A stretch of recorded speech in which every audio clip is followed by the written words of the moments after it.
What is the meaning of acceptance? I still remember the words of the Tlaxishi professor asking that in class, his narrow tongue darting out of his green mouth to lick his eyeballs clean. He did it more than most of his species, and as a budding xenobiologist, I knew that meant he was uncomfortable among so many students. Unsurprising, since his species was known to be primarily made up of loners. That alone made him unique in this job. But more than that, what made him most exceptional was the way he understood species other than his own. Hence his question, and it was the very question that launched whole careers, because it began with a race called Homo sapiens sapiens, or as they typically called themselves, humans. No answer followed his question, though many of us, with claws and tentacles and nails and more, were rapidly scrolling through the digital text to search for the word. The echo of his question faded away against the walls. And this too was what made him unique. Unlike most professors in the university, he conducted classes in person, demanding we socialize up close. For reasons none of us quite understood, it somehow made us better students, and little by little his policy was spreading to other instructors. What is the meaning of family? He asked the follow-up question, and our hasty searching picked up speed. My neighbor, a Chitilxian with a rubber touch assist over his slimy digit, was typing the new word into the search bar.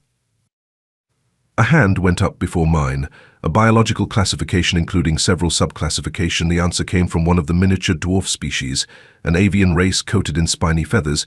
It came up no higher than my knee. His name was Chirapus, and he was top of the class. After me. My frustration burned as he outdid me, only for relief to flood air sacs when the professor shook his head. No, that is a definition, but not the one I mean. Our Tlaxishi professor, Sexlith by name, licked each of his 5 eyes in rapid succession. I knew that he hated correcting people. But I also knew that the definition he sought was not in this book, so I raised my fur-covered arm and opened my elongated jaw. My tongue wagged as I spoke, and I tried to keep my tail still when I said, "Professor, no other meaning is present in the book, please. Can you tell us what you mean?" In all my life I had never heard the noise he made next. It was clear he was imitating some species we had not seen up close, and here is where it all began. He pushed a button somewhere out of view, and a curious creature appeared on the screen, while his mouth made this haw-haw-haw kind of noise that couldn't have been natural to him. On screen was a bipedal species with fur on their round heads, small thin lips and only 2 arms. This is the species you will learn the answers to those questions from. If you can understand this species, you can understand any species.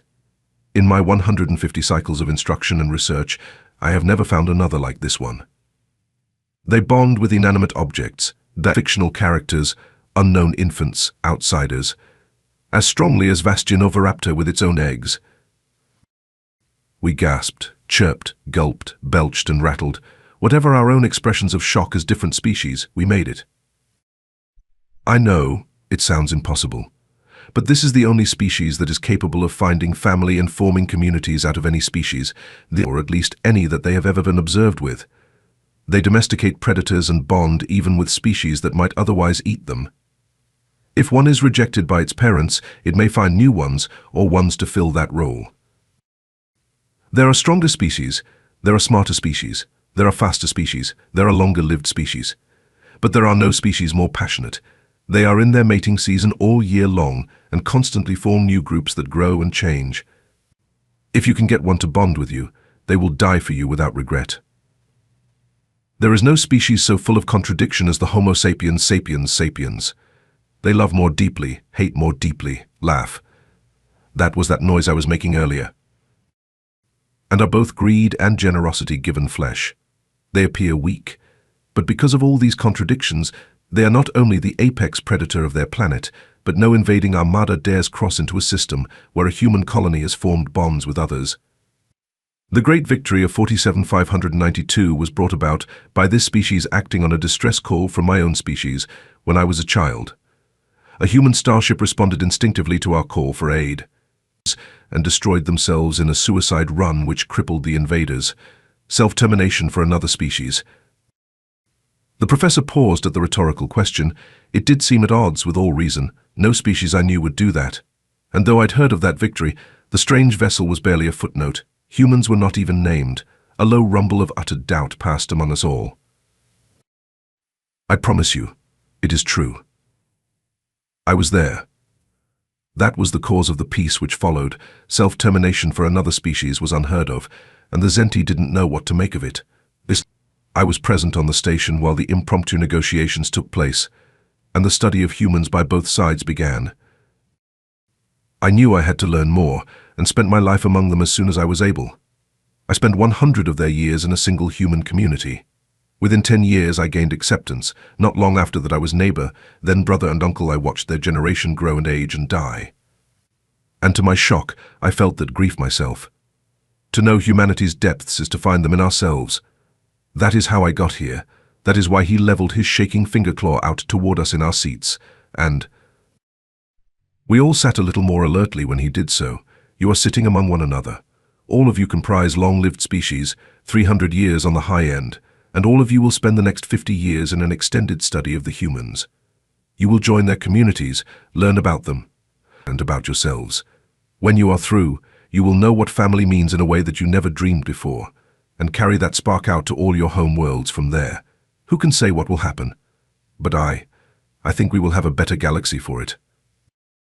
I don't know why I felt so certain that he was right. Maybe because his reputation was so widespread?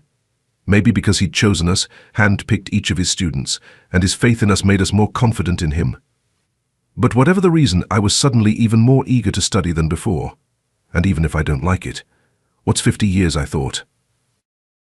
What I didn't know yet, but would know beyond a doubt when I was in the last days of my 50th year, that the answer to my question was the best years of my life. But I'm getting ahead of myself. Of course I should tell you my species. I'm Dlamisa. We're a furry species with 4 upright ears on each side of our head that are slightly triangular, with tails that grow about as long as a human arm, curved legs that are fixed at the knee, and though we have 2 arms, we're capable of locking the elbow joints so that we can run on all 4s as well as on 2 legs. Our mouths are elongated and have a row of sharp teeth, and though our fur color varies, mine is a mix of russet red and black. To be blunt, as I would be very embarrassed to learn, I look somewhat similar to their dogs. What a day that was. At least it turned out to be helpful. Now back to that day. A few of our number chose not to make the trip, a thing I think they would regret for the rest of their lives, as the human sector was very far away, taking months of travel by even the fastest ship. At least, until the humans invented the new propulsion method of redoubling speed by electron recombination. But that's for the astrochemophysics department. Me, I was only concerned with learning as much as I could, and the professor proved he earned his status by providing us with a wealth of information in the days that led up to our trip. Human entertainment, mythology, music, religion, and social conventions for the place we would be staying, all were provided to us. That was the first time I realized just why Homo sapiens sapiens can be so terrifying. It wasn't their love of fear. There were whole genres of entertainment that kept their psychology on edge, but that in and of itself was enough to drive 2 more students to drop out.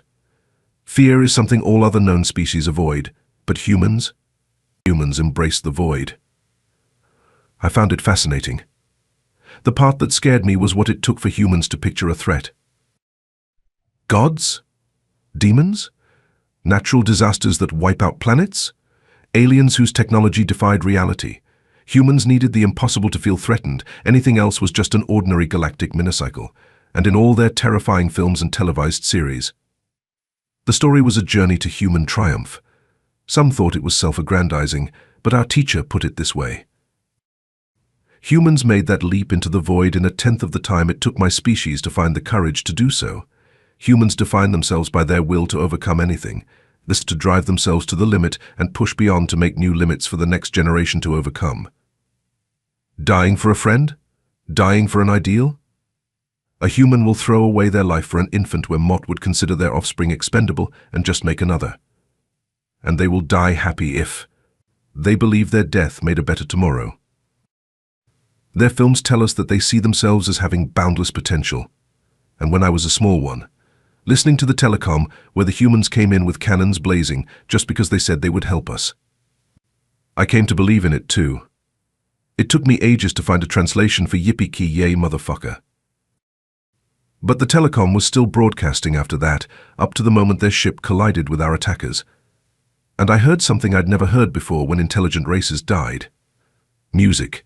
They died to the sound of music and singing death songs. They are something to fear, but also something to hope for, as you will see. I immersed myself in more of their media on the long journey, pirate movies where pirates, the lowest of the low, still found it in themselves to die with courage, war films. So many of those, with people giving up their lives for causes even those they couldn't win. Romances where that curious, passionate bonding was on full display. I admit I found it strange how they bonded to predator pets, but it was impossible to deny that this was what I was seeing when their dog creatures were cradled and cared for like infants. Nobody really thinks about how powerful bonding truly is, and yet, now my snout was rubbed right in it. It was 2 months later when we encountered the first human patrols. Their vessels were much bigger than they used to be, and that was when I learned something more interesting. Humans brought their miniature communities into space, their families. Bonded mates, children, even in some cases, their old who we would normally leave behind. It seemed strange, but when I first saw a human face, that was even stranger. They were flat, with very small noses in the middle of their face. The human who spoke to my professor on screen had a thick black fur around his mouth and deep-set eyes that seemed small compared to mine, but after a few pleasantries and an ID exchange, we were allowed to dock. Our professor then selected 3 of us to join him on board the human vessel, a chance to explore a little of the miniature society that humans formed before we reached the whole hive of them on their homeworld, where our host families waited for us. The vessel we docked at was military, with giant cannons the size of whole buildings back home. A hallmark of the human design philosophy of big explosions are the best kind, but because these vessels were so large, when we crossed the boarding tubes we found a small hover vehicle waiting for us. This highlighted my second experience with human design philosophy. There is no such thing as too fast, only how fast you can make it go. It was no wonder they invented the method of transport that finally broke the subspace speed limit that baffled scientists for ages. Strap in and hold tight a small human female, or so I assumed it to be because of what we'd been told about chest's voice pitch told us. The strap was a 4-point harness, and there was a crossbar in front that we were meant to hold on to if things got too intense. And then my tongue was yanked out of my mouth and the ship became a blur. Never in my life had I been both so thrilled and so damn scared. The air battered my face and carried my fur back behind me. My tail wiggled with joy underneath my seat, and I could see what I recognized as a smile on the woman's face. Our companions made noises of alarm. Chitin scales shed and my Ulian roommate's stink sack activated, briefly causing the hovercraft to swerve. And then the human made a noise I later learned was laughter when she kept it swerving, and we were upside down on the ceiling. You would not believe how hard it was to find a proper translation for the word "we" that she kept screaming as we looped around the empty corridor. We lurched to a stop that rattled my bones, and my professor finally said something I knew was key to introducing oneself to new humans. Shall we grab a beer? I knew from the videos that the human woman's grin made the rest of our trip promising, but as my companions were voiding their orifices onto the floor while trying to unhitch themselves, they unfortunately missed it. As to what happened next, well, you'll have to wait to find out. I'd never been unsteady on my legs before that moment. My slimy colleague didn't have legs of his own. It didn't have a permanently solid form. It could solidify itself for short periods. And on this occasion, when it departed the hovercraft, but as soon as the hardened exterior was rendered gelatinous again, it was jiggling like it had just sat through a quake. I wobbled a little, and to my surprise, the small human female immediately was by my side and put her hand on my arm, her soft skin squeezed as delicately as a Fadian's featherfall, and she gave me that smile expression again, though a little smaller, and asked me, "Are you okay?" "I'm sorry. I didn't think to ask how any of you could handle speed." An apology is a very strange custom humans engage in. It is an expression of regret for some offense or inflicted feeling. Curiously, as I would later learn, they have a non-apology that is disguised as an apology. I know this may sound strange, but if a human tells me, "I'm sorry if you feel," or "I'm sorry, but," or "I'm sorry you," perhaps you see a pattern here. All of these 3 forms either include a negation but, or they make the apology a reference to the other person's perceptions. It turns out that true apologies are focused only on the one who actually did the thing being apologized for. "I'm sorry I hurt you. I'm sorry I was late. I'm sorry for not thinking of you. All true apologies among humans include the speaker taking responsibility for themselves and their actions. This subtlety would quickly become important as I moved through human society after I met my host family. But in that moment I just found her touch pleasant. I didn't realize how warm humans' bodies could be. I'm fine. Thank you, please don't worry about it. I knew what to say from those videos, and she responded immediately with a broader smile. My professor's tongue darted out and licked his eyeball only once, and I knew I handled myself well. Please, let me introduce you to some of my friends and get you all a drink on me, she said, and pulled out a little plastic card, or rather, on the fleet's good relations account. She winked, a gesture I knew to indicate either playfulness or deception, and unsure of which I was being subjected to, I elected to nod silently. "Come on," she said, and approached the double doors. They slid into the wall, and I was immediately struck by the noise of voices similar to hers, higher pitch and deeper pitch. I generally thought humans were cleanly divided between obvious male and obvious female. But this proved that textbooks do not cover everything. It gave us the far ends, but not the spectrum. Some humans seemed to be almost as genderless as my fluidic companion. I couldn't tell one from another, and some of them played this up. The room itself was enormous. Our own species all used small spaces with few figures, if any, but this was vast, easily a few hundred of my paces in either direction, filled with tables and something I recognized from films as bars. My colleagues, fellow students I suppose, were mute, but I said immediately, "Lead on." She took well to that, and her feet made a small skipping stride. Strangely, she didn't keep her back to us, but showed her back to the others of her species, and began to chat with us as if she'd known us for a lifetime. "So we have a lot of things here, but based on the data your ship transmitted, bourbon and beer are both viable for all of you, and you can place your cargo order on the screen so you can drink and work at the same time." Is drinking important? My fluidic semi-permeable fellow student asked in his bubbling voice that approximated human vocal sounds. "Yes, very. In one of our ancient empires, Persia, I think." She paused and looked away as she searched her memory. Yes, that was it. Whenever they had a disagreement, they would first argue sober, then get drunk and argue the same thing again. They wouldn't accept an argument unless it makes sense in both states. Alcohol plays an important role in social behavior for our race. It lowers our inhibitions, makes us more truthful, and for most of us, it makes us more open to friendship. She frowned a little, I admit. Some people it makes into real jerks. But as long as you avoid those, it's fine. By the time she said that, her back smacked into a golden tube that ran along the edge of the bar behind which a towering wall of human meat stood. Unlike most of his race, he had a bald head up top, and he was slightly over the normal weight that I saw from the others. But he did have sharp-looking eyes, like a hunter. "Hey Mark, a round of bourbons for my new friends and I." Friends, I wondered about that. I knew humans could bond quickly, and I understood the meaning of this friend term, but I didn't expect it this fast. The human she called Mark spun around, tipped a few clear bottles holding a dark amber liquid into a few transparent glasses, and then slid them up to each of us as we stood on either side of the human. "A toast," she said, and raised up her glass before we could drink. "This is liquid. Is not toast bread that you have cooked?" Twice the burbling voice of my colleague asked, and both Mark and our new human laughed. "He's funny. I'm Lisa, by the way. And no, well, yes, but also not because it's something we do before we drink. It's where we make a wish for something good. You're travelers, like us, so we have this tradition on our ship. When we encounter travelers, we raise a glass and toast, that is, that we wish for safe travels for those we meet. So, a toast to safe travels. Lisa gave us that same broad smile again, and then slammed back a drink and smacked her lips before sliding her card across the bar. "Keep him coming, Mark. We have to show them how humans do it." That was how I learned about two more things. First, human competitiveness, shot by shot.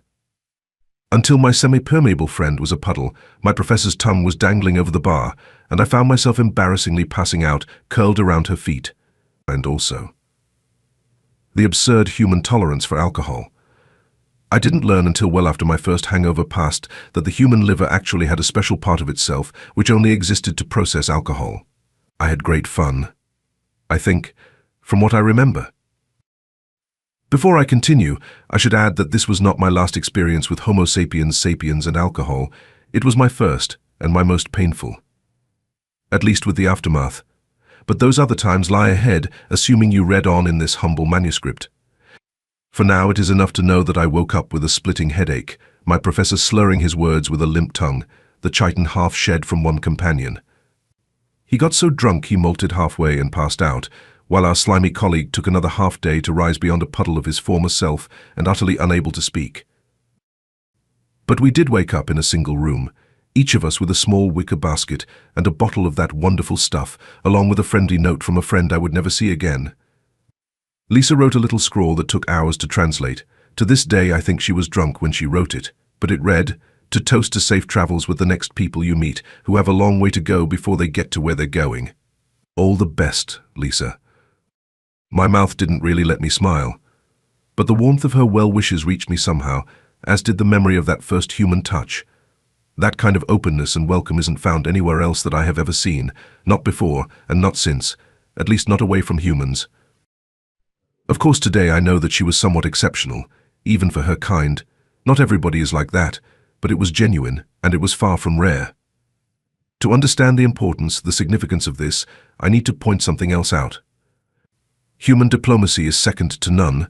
They are, most of them, uniquely attuned to searching out the needs of others, their fears, their hopes, and presenting themselves as the ones who can meet or dash them. Human diplomacy has become the bridge across which species have moved to make peace. Understanding others is the thing they are arguably the best at.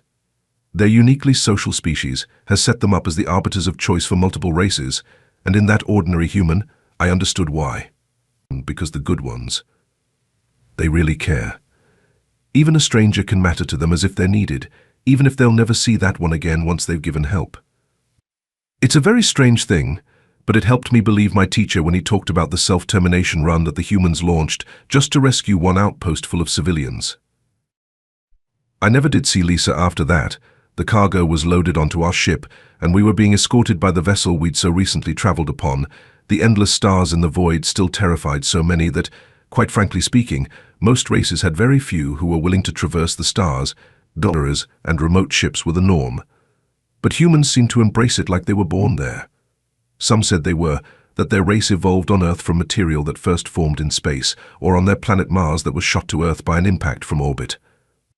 Nobody knows for sure, but the result, whatever the truth, people who play music in the unbounded dark go singing to their deaths. And when the alarm rang announcing pirates, the reason why nobody in their right mind, what was the word, humps with humans. No, they have another term why nobody fucks with humankind.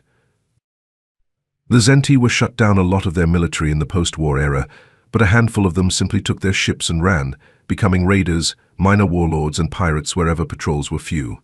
But most didn't last. Or if they did, it was because they went into hiding.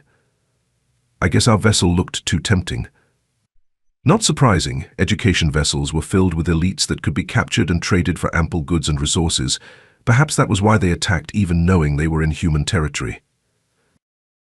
The ship shook harder than I did when getting off that hover car, and alarm stinks, pheromones, cries and screeches were audible in every direction.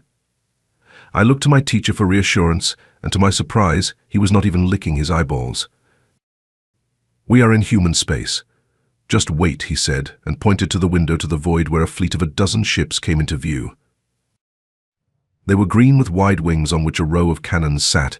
Their pulsing rays battered our shields and the ship shook like mad, and it was only my teacher's preternatural calm that allowed me to keep from voiding my bowels and hiding in fear. They gave us drink. They gave us food and supplies. They promised us safety.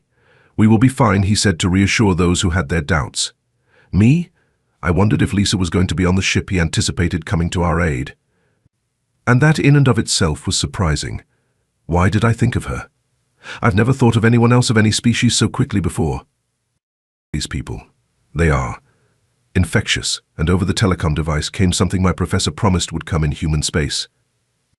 Music. I didn't know what it was called at the time, but now I know its name.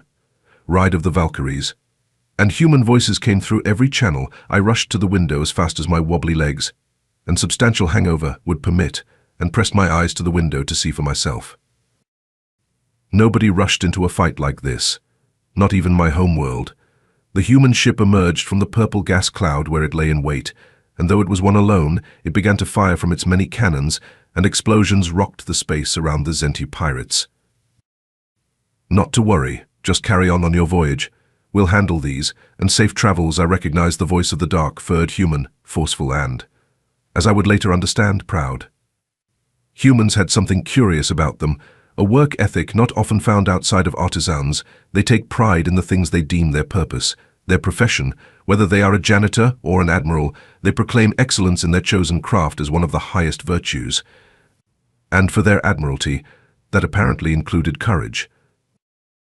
I watched the fight between the human ship and the pirates as they broke off to engage the authorities, and watched as one by one the raiders were set to listing, their ships burning in space, each one disabled, broken, or shattered into a million tiny pieces, so small that it was like they never existed at all.